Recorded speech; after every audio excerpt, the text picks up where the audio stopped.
Hello, this is Module 1, Week 2.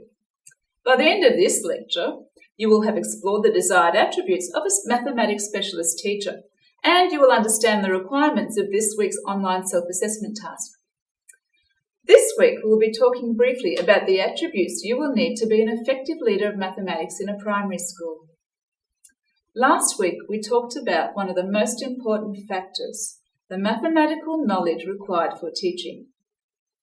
You would have viewed the video by Deborah Lowenberg-Ball, and you have read some of her seminal publications, so you should be developing a strong understanding of the depth and breadth of knowledge required by effective teachers and leaders of mathematics.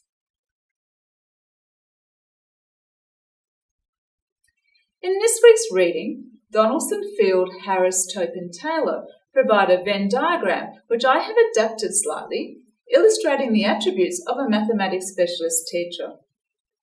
Now, I think we can assume that you all have a positive attitude towards mathematics because you're enrolled in this unit. We need to ensure that all the teachers we work with display a positive attitude. We will be addressing mentoring and coaching, and in particular the importance of developing a community of practice later in this unit. The lower two circles of the diagram that represent deep mathematical subject knowledge and strong mathematics-specific pedagogy will be addressed this week and next week. And in particular during this week's online activity, where you will participate in a self-assessment task. Don't worry, it's not too hard.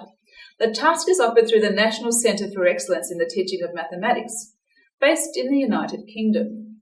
It's a free site and might be something that you could use with your colleagues. To undertake the self-assessment, go to the NCETM website and register.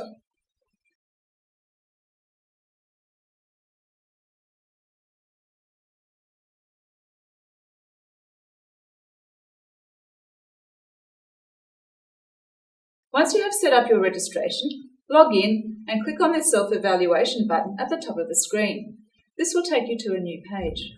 When you get to this page, click on Mathematics Content Knowledge and select either Early Years Key Stage 1 or Key Stage 2 and answer each of the questions, taking note that each question has an example button which provides important information. Make sure you read this as it is very valuable professional learning. When you have finished answering the questions, click Submit.